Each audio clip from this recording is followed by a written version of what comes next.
You know, there's something about being an older woman that makes every little detail matter.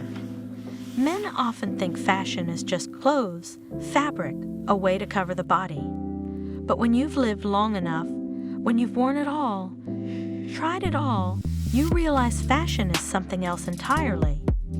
It's a language, a way to speak without words, to touch without touching, to pull someone closer without ever lifting a finger. And if there is one thing I've learned, it's that a man can't look away when a woman truly knows how to use her legs, her stockings, her heels, and her dress like weapons. Take stockings, for example. Most men see them as an accessory. But you know better. They're a ritual. Imagine me sitting on the edge of the bed, slowly rolling sheer fabric up my leg. First over the toes, then the ankle, then smoothing it higher and higher until it hugs the thigh.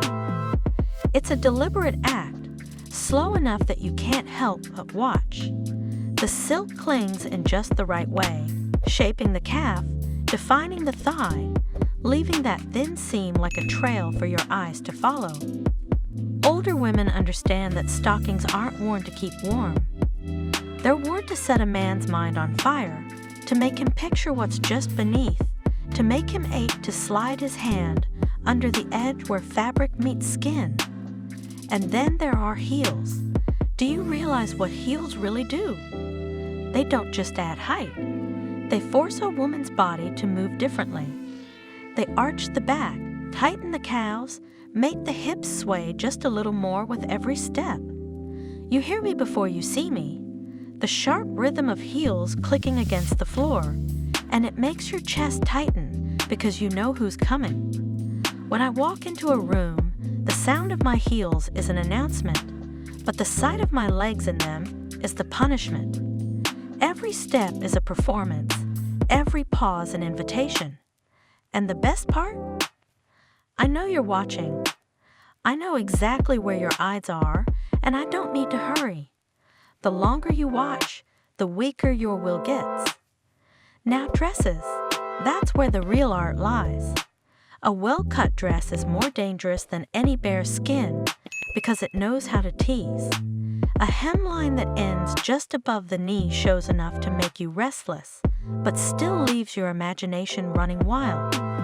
A slit at the side lets you catch flashes of thigh as I walk past, just enough to distract you, never enough to satisfy. And when I sit down, the dress shifts, rides up just a little, revealing the darker edge of the stocking underneath. You know you shouldn't look, but you do. That's the point. I don't stop you. I want you restless, unsettled, distracted by the possibility of more. The way the fabric moves matters too. A fitted dress that hugs the hips leaves no doubt about my shape. A softer flowing dress brushes against my legs with every step, like it's teasing both of us, daring you to wonder how it feels to touch. Sometimes it clings, sometimes it slides away just enough to let you glimpse what's beneath. That's the secret. Dresses play with your patience. They never give you everything at once. But the real power doesn't come from the clothes themselves. It comes from the woman who wears them. At my age, I don't dress to impress. I dress to control. I know how to cross my legs in a way that keeps your eyes locked. I know how to uncross them slowly, deliberately, as if time itself stretched, just to make you wait. I know how to stand, how to lean, how to tilt my head so you can't decide whether to look at my lips, my legs, or the line of my dress. Fashion, for me, is not a cover, it's a tool, a weapon. And I've had decades to learn how to wield it. That's what younger women sometimes miss. They think it's about showing more. But men don't crave what's shown, they crave what's hidden. They crave the suggestion, the slow reveal, the game of almost but not yet. Stockings, heels, dresses, they are all part of that game.